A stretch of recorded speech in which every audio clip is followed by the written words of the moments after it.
Então, meus queridos amigos, queridos irmãos, é com muita alegria que nós damos boas-vindas a todos vocês.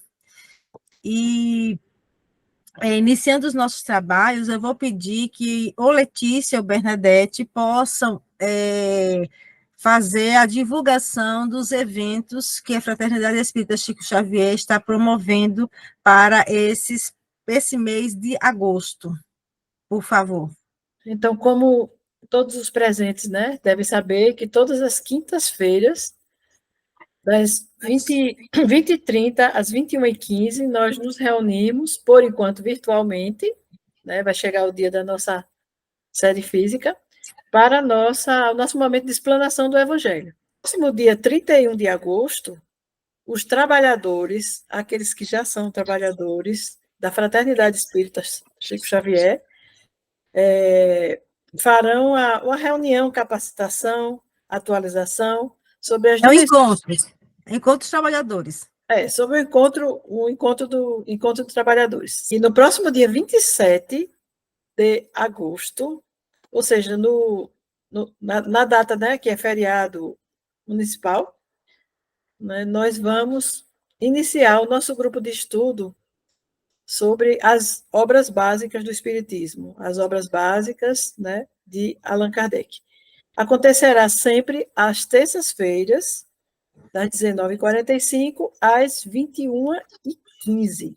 Será no modo virtual e nessa área destinada ao chat encontra-se o link do formulário. Né? Clicou, acessou, preencheu, são quatro perguntinhas bem simples. Clica em enviar e já está participando do grupo de estudos. Certo? Será algo bem dinâmico, bem interessante. Já temos uma quantidade de companheiros de jornada, de amigos interessados no aprendizado da doutrina, que é um aprendizado sempre, esse aprendizado é diário, para que possamos exercitá-lo no nosso dia a dia, não só em casa espírita, né, mas no dia a dia. Então, gente, bem-vindo a todos que estão entrando agora para conosco. Hoje nós vamos ter a nossa querida Fúvia está aqui com a gente e vai fazer uma explanação do capítulo 5 do Evangelho segundo o Espiritismo, os bem-aventurados aflitos, provas voluntárias do verdadeiro silício. Deve-se há por ter umas provas do próximo? Daqui a pouco você fala, porque antes nós vamos ouvir a preparação de ambiente que a nossa Bernadette vai fazer. Deixa eu só colocar o texto aqui, gente. Pronto.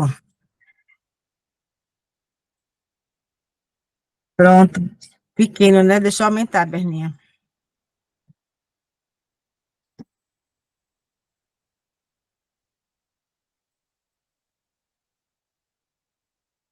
Tá dando para ler, Berna?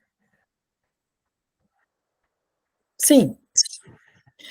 A nossa leitura de preparação intitula-se O Arado. E Jesus lhe disse: ninguém que lança a mão do arado e olha para trás é apto para o reino de Deus. Está em Lucas, capítulo 9, versículo 62. Aqui vemos Jesus utilizar na edificação do reino divino um dos mais belos símbolos. Efetivamente, se desejasse o mestre, criaria outras imagens.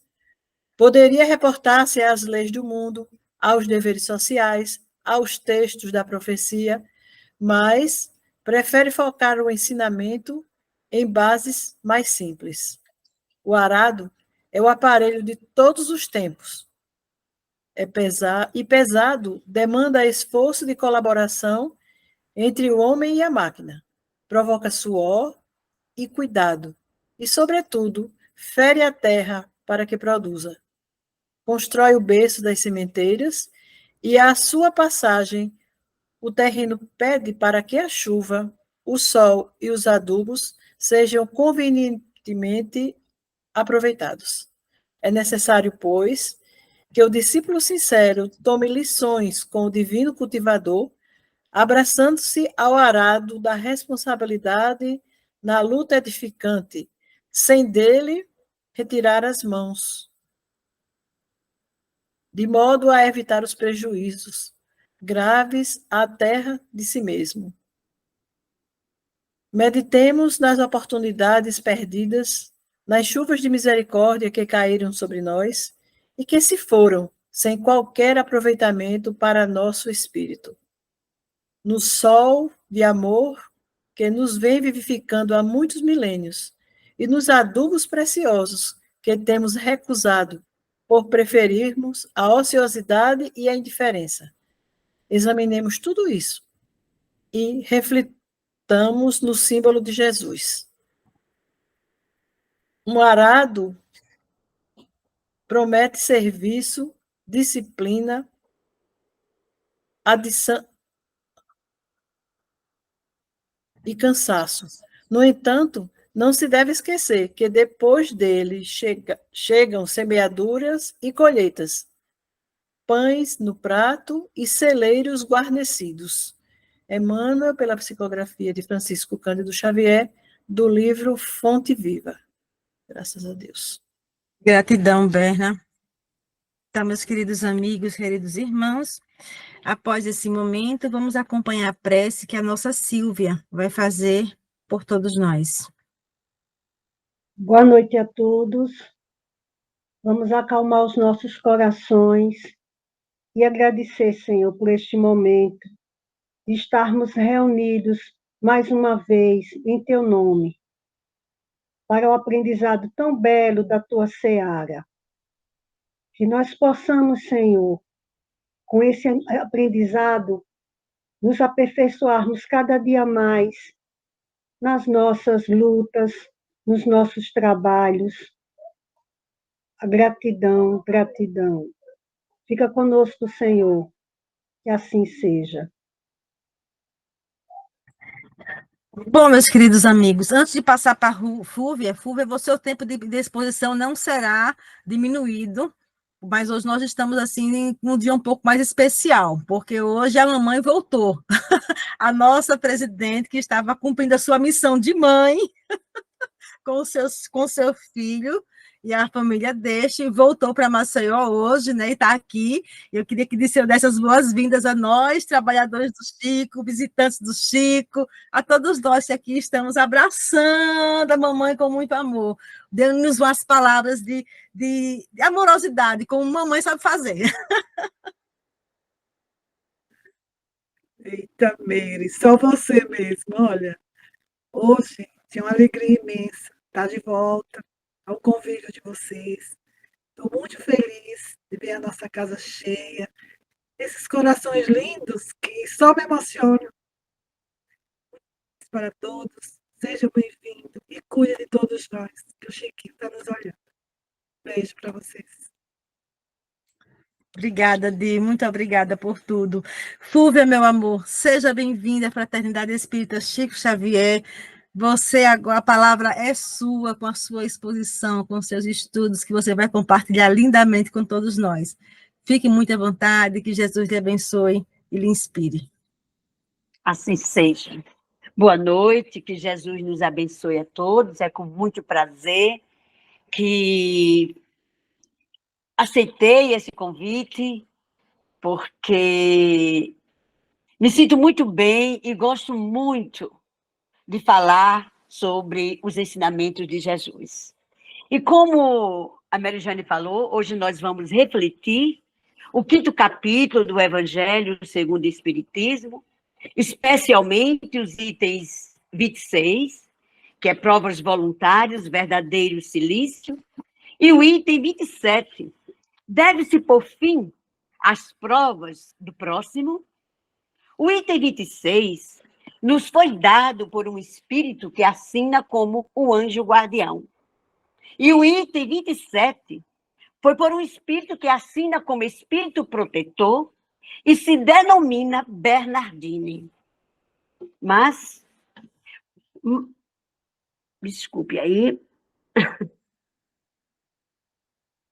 Mas antes de refletir o item 26, o verdadeiro silício, veremos o que significa silício e como surgiu essa prática.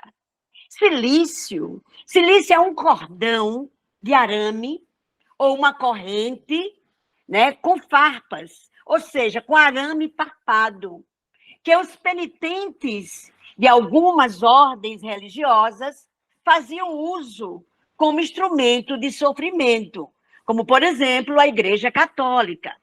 As farpas cravavam na pele com o objetivo de reparar o pecado. Mas como começou essa prática? Os primeiros cristãos se davam ao sacrifício da perseguição, sendo levados às arenas romanas para serem queimados vivos ou devorados ali pelos leões famintos, por amor e fidelidade a Jesus. Porém, mais ou menos no ano 312, o imperador Constantino deu fim a essas perseguições e proclamou o cristianismo como religião oficial do Império Romano. E quando cessaram essas perseguições, os cristãos passaram a entender que tinham que se dar ao sacrifício, a se entregar ao silício da dor voluntária ou a dor espontânea. Daí, começou a aparecer os eremitas, aquelas pessoas que se isolavam nas montanhas ou então nos desertos, e ali mesmo eles fundavam mosteiros e passavam a se entregarem a esse silício. Bastava surgir um pensamento que eles achassem que era pecaminoso, se martirizavam com aquela corda de arame farpado, usando aquela corda em nome de Jesus. Está bem explicado, bem apresentado no filme O Código da Vinci. Mas, felizmente, essa prática do silício não é mais tão comum em nossos dias e tende a ser banida totalmente, dando lugar ao sacrifício pelo outro, ao sacrifício pelo nosso irmão. Será que isolar-se do mundo é proveitoso?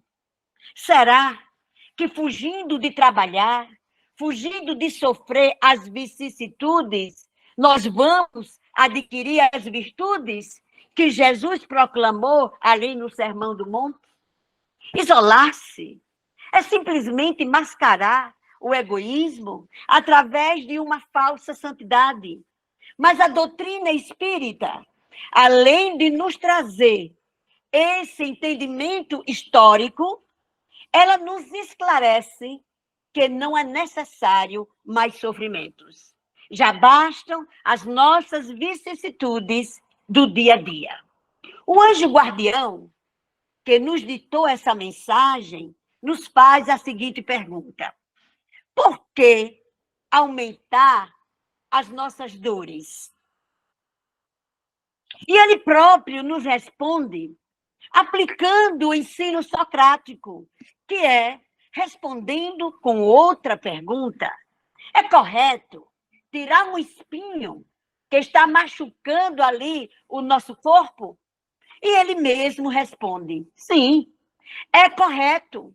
É correto procurar diminuir o sofrimento de nossas provas e de nossas dores. Um homem pode nascer numa situação precária, uma situação difícil, mas ele pode e deve procurar meios para se melhorar e progredir, vencendo as suas dificuldades. O mérito consiste em trabalhar sem perder tempo em lamentações e perseverar na luta sem desespero, sem desleixo ou preguiça. Se hoje nós temos uma medicina mais avançada, uma tecnologia nos trazendo exames computadorizados, é para que usemos e possamos diminuir os nossos sofrimentos. A tecnologia das cadeiras de rodas elétricas carros adaptados aos paraplégicos, os meios tecnológicos de comunicação, tudo isso é resultado do crescimento da inteligência humana que vem minimizando as suas dores, que, na verdade, não são dores, mas provas dadas por Deus para podermos fortalecer e acordar a nossa consciência. As provas têm como objetivo aumentar a nossa inteligência, a nossa paciência e a nossa resignação. A bem-aventurança apontada por Jesus, que está aí no 5º capítulo do Evangelho segundo o Espiritismo, bem-aventurados aflitos, está condicionada a um sofrimento resignado, um sofrimento cheio de esperanças e confiança na providência divina. Então, essa bem-aventurança nos diz que o mérito consiste em sofrer sem murmurar, principalmente aqueles sofrimentos que não são possíveis evitar. Portanto, aceitemos as dificuldades como um caminho para a paz. E surge mais uma pergunta no texto. Haverá algum mérito ou valor em procurar aumentar as aflições por meio de sofrimentos voluntários? Quer dizer, pela própria vontade de procurar mais sofrimentos? O anjo guardião nos responde que sim, desde que esse sofrimento ou privação tenha como objetivo o bem do próximo. Por exemplo, se você vê uma pessoa se afogando e você sabe nadar e sabe tirá-la ali daquela situação, se você vê alguém no incêndio e tem condições de tirar aquela pessoa, de salvá-la, se você resolve perder algumas noites de sono para ajudar a um enfermo, aí sim, são os sofrimentos voluntários que têm utilidades. Mas fora disso, não temos que inventar coisas para sofrer, porque serão sofrimentos inúteis, inúteis que apenas retardarão a nossa evolução.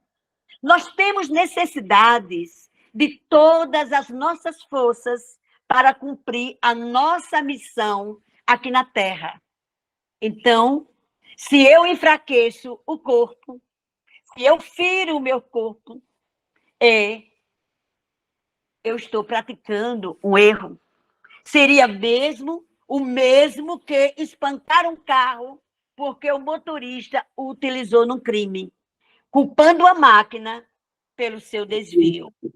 Então, todos os ensinamentos que nós temos hoje, como, por exemplo, nós temos aí a beleza das artes, da arquitetura, a engenharia, da construção do alfinete ao transatlântico, aos aviões, aos foguetes, do alfabeto à universidade. Tudo isso é transmitido pelos espíritos por intermédio do nosso corpo. Portanto, precisamos manter o nosso corpo sempre são. Por isso, usemos o nosso corpo, mas não abusemos dele. André Luiz também nos chama a uma reflexão nos dizendo o seguinte: você quer machucar os seus pés em penitências? Em vez disso, suje-os, deixe eles sujos na periferia, auxiliando as famílias carentes de afeto. Você quer consome horas com orações decoradas. Use esse tempo para ouvir o desespero do seu irmão. A tortura do seu corpo não vai aliviar a dor alheia. E aliviar a dor alheia é o nosso objetivo aqui na Terra. O verdadeiro silício é a renúncia das portas largas pelo alívio da dor do próximo. O verdadeiro silício é dividir o pão, é dividir o cobertor e dividir o conhecimento. Isso sim, é submeter-se à vontade de Deus. Os bons só são verdadeiramente bons quando amam os menos bons. Os sábios só são verdadeiramente sábios quando buscam dissipar as trevas ali da ignorância. Não podemos modificar o mundo, mas a nós mesmos, sim. O isolamento nos afasta dos nossos semelhantes e é através do contato com o outro que podemos ajudar e sermos ajudados. No item 27, nós vamos encontrar a seguinte pergunta: deve-se pôr fim às provas do próximo quando se pode, ou é preciso pôr respeito aos desígnios de Deus e deixá-la seguir o seu próprio curso, dizendo apenas: Deus sabe o que faz. Tem pessoas que, quando vê alguém na miséria, até chora. Se diz tão sensível, mas não faz nada para ajudar. Neste item, o nosso irmão, que assina como Bernardini, o irmão protetor, ele nos chama atenção para a caridade. Ele nos faz ver que, fora da caridade, não há salvação. Esse aforismo básico do Espiritismo é um verdadeiro roteiro de saúde, de segurança e reconforto para todos nós. Sendo o sofrimento um corretivo do erro do passado, quer dizer, uma expiação, ou uma escolha do espírito como uma prova, ele está provando. Então, quando eu decido ajudar ao meu irmão a sair daquele sofrimento, eu estarei impedindo de salvar uma dívida? Não. A nossa ajuda não impedirá que se cumpram as provas ou expiações. Não, em momento algum, ele vai deixar de passar por suas provas e expiações. Mas, ao contrário, além de permitir que ele se recupere, quer dizer, a nossa ajuda vai ajudar que ele se recupere, e nós também estaremos nos elevando pela prática do amor ao próximo. Lembrando que o ato de ajudar também não pode ficar como um bálsamo apenas emergencial, como um lenitivo de curta duração, apenas como um paliativo, mas um alívio com elementos esclarecedores. Os elementos esclarecedores que poderão promover a libertação definitiva com Cristo, porque ele, só o Cristo, é o caminho, a verdade e a vida. E como ele mesmo diz, ninguém chegará ao Pai senão por mim. Porque tudo na terra será consertado através dos ensinamentos de Jesus. E o que Jesus quis dizer quando ele falou que não perderia nenhuma de suas ovelhas? Quando ele perguntou a Pedro,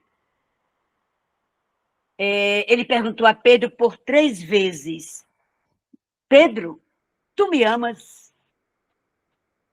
Na primeira vez, Pedro escutou. E ele pergunta outra vez: Pedro, tu me amas? E Pedro, naquele momento, Pedro refletiu.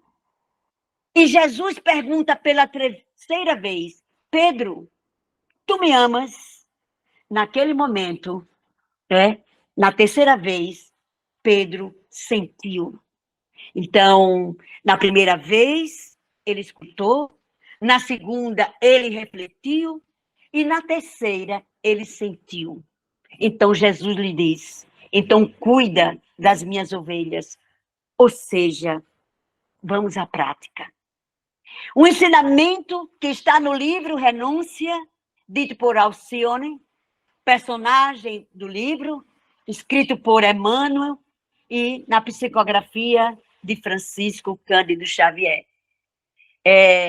Nesses 3 chamados de Jesus para Pedro, Alcione nos dá 4 passos para a ascensão espiritual do homem: conhecer, refletir, sentir e praticar. E quem são essas ovelhas? Quem são essas ovelhas? São aquelas que estão ali no bem? O convite é para todos nós. No livro Memórias de Padre Germano, ele nos diz que os bons devem ser amados pelas suas virtudes e merecem ser eternamente amados. E os delinquentes? Os delinquentes também devem ser amados, porque eles são os enfermos da alma em estado gravíssimo e que só o amor poderá curá-los. O padre Germano também afirma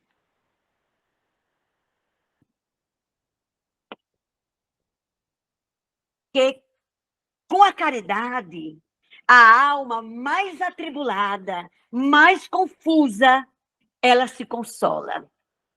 A alma mais incrédula, com a caridade, ela reflete. E a alma, aquela mais criminosa, diante da caridade, ela se comove diante daquele ato de amor. E todos nós, cada um da sua maneira, nós estamos buscando Deus. E, além do mais, o homem bom não se improvisa. É obra paciente dos milênios. Estamos aqui na Terra para amar a todos. Não pelos feitos, pelo que alguém está fazendo, mas sim pelo bem que todos nós haveremos de fazer no futuro, porque tal é a lei de progresso. E é por desconhecermos as causas e finalidades do sofrimento, é pela ausência do verdadeiro amor em nossos corações que nos tornamos insensíveis às dores do próximo. Quando as nossas mentes estiverem embasadas no conhecimento e os nossos corações estiverem embasados no amor, não haverá lugar para cogitações ou ideias frias, como, por exemplo, será que eu devo ajudar? Será que eu estarei infringindo a lei de Deus, das provas e expiações postas pelo nosso Pai? Nós precisamos entender que a dor é uma lei de equilíbrio e de educação. Mas nem por isso devemos pensar que os sofredores não devem ser socorridos. A maior lei de caridade é ajudar aos que sofrem. Ao socorrer os sofredores, nós estaremos tecendo o nosso destino com o fio da sensatez e da bondade. Estaremos preparando a túnica do festim de núpcias, como foi dito pelo Mestre Jesus. Se não estivermos com a túnica adequada para as bodas do Senhor, teremos os pés e mãos atados e jogados nas trevas exteriores para viver o pranto e o ranger de dentes. Ao chegarmos no plano espiritual, a questão da essência é fundamental. É a nossa essência que vai nos representar. É a essência que vai representar essa túnica. Seremos lá aquilo que fizemos de nós aqui na Terra. A maioria de nós chegamos no mundo espiritual dizendo as seguintes palavras: eu não fiz mal a ninguém, nunca prejudiquei o meu semelhante, nunca tirei nada além do que me pertencia. Então, como foi que eu vim parar aqui? Lá no livro Libertação, de André Luiz, Psicografia de Francisco Cândido Xavier, logo no primeiro capítulo, tem lá um indivíduo sob o poder lá do Gregório, fazendo essa pergunta. Por que ele se encontrava ali se ele era um homem bom? E aí, quando é nos perguntado sobre o bem que nós espalhamos aqui na Terra, nos é perguntado sobre o perdão dado àqueles que nos prejudicaram. Também nos perguntarão se dividimos aquilo que pensávamos que possuíamos. E as respostas, nesse momento, desaparecem diante da nossa omissão, do nosso egoísmo e da indiferença para com os nossos semelhantes. E para finalizar, deixaremos a questão 642 do Livro dos Espíritos para fazermos uma reflexão sobre se devemos ou não por fim às provas do nosso próximo ou deixá-lo seguir o seu curso. Kardec indaga os espíritos superiores: bastará não fazer o mal para ser agradável a Deus e assegurar a sua posição futura? Eles respondem: não. É preciso fazer o bem no limite de todas as suas forças, porque cada um de nós responderá por todo o mal acontecido por causa do bem que não foi feito. Ou seja, quando eu deixei de fazer o bem, eu pratiquei o mal. Então, meus irmãos, fica aí a dica dos nossos irmãos superiores. E pedimos ao Pai que nos ajude a compreender a sua lei e suplicamos para que a paz de Jesus habite os nossos corações, agora e sempre. Nossa, Flúvia, obrigada, minha linda. Muito agradecida por essas reflexões tão pontuais, tão firmes, tão calorosas, tão objetivas. Muito obrigada. Nós que fazemos a Fraternidade Espírita Chico Xavier, estamos profundamente agradecidos pelo seu carinho, pela sua mensagem, minha amiga. Aguarde que teremos novos contatos, com certeza.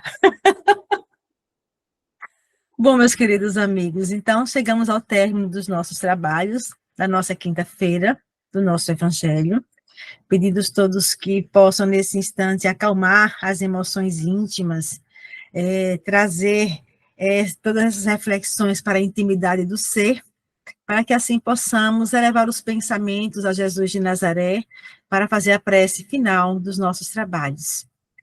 Queridos amigos, queridos irmãos, envolvidos nas vibrações amorosas que são derramadas sobre cada um de nós nesse instante, após as reflexões que a nossa querida Fúvia trouxe, reflexões essas que alimentam a nossa alma, que nos fazem, que nos fortalecem os sentimentos e que nos conectam ao Mestre de nossas vidas, nós assim diremos: Senhor Jesus, graças a Deus aqui estamos reunidos sob as bênçãos do teu amor, em torno do teu evangelho libertador, para uma noite de profundas reflexões, para uma noite de alimento de nossas almas. Obrigada, Senhor, por permanecer conosco, por nos envolver a todos nas tuas vibrações amorosas. Te pedimos, Mestre amado, porque somos pedintes da tua misericórdia, pedimos que nos abençoe, que nos auxilie, que ilumine as nossas consciências para que nós possamos vislumbrar, Senhor, melhor os acontecimentos que nos cercam, que nos envolvem, e que possamos tirar sempre o melhor aprendizado na nossa caminhada. Muito obrigada, amigo Jesus, pela oportunidade de aqui estarmos reunidos, por nesta atual encarnação, estarmos mergulhados na doutrina dos Espíritos, Senhor, que ilumina consciências e consola corações. Muito obrigada, amigo Jesus. Abençoa-nos e abençoa os nossos lares, Senhor. Que todos aqueles que conosco habitam possam sentir as irradiações do teu amor, da tua misericórdia, da tua paz. Sê conosco, Mestre amado e muito querido, hoje, agora e por toda a eternidade. Muito obrigada, Senhor. Então, meus amores, já deixando o convite, né, na próxima semana, nós vamos ter a nossa querida Ari, que vai desenvolver as reflexões sobre bem-aventurados os aflitos. Será lícito abreviar a vida de um doente que sofra sem esperança de cura, sacrifício da própria vida, proveitos dos sofrimentos para outrem, ou seja, está imperdível. Coloquem na agenda, botem aí o despertador e todo mundo juntos e reunidos para esse momento incrível que é o nosso Evangelho. Que Jesus nos abençoe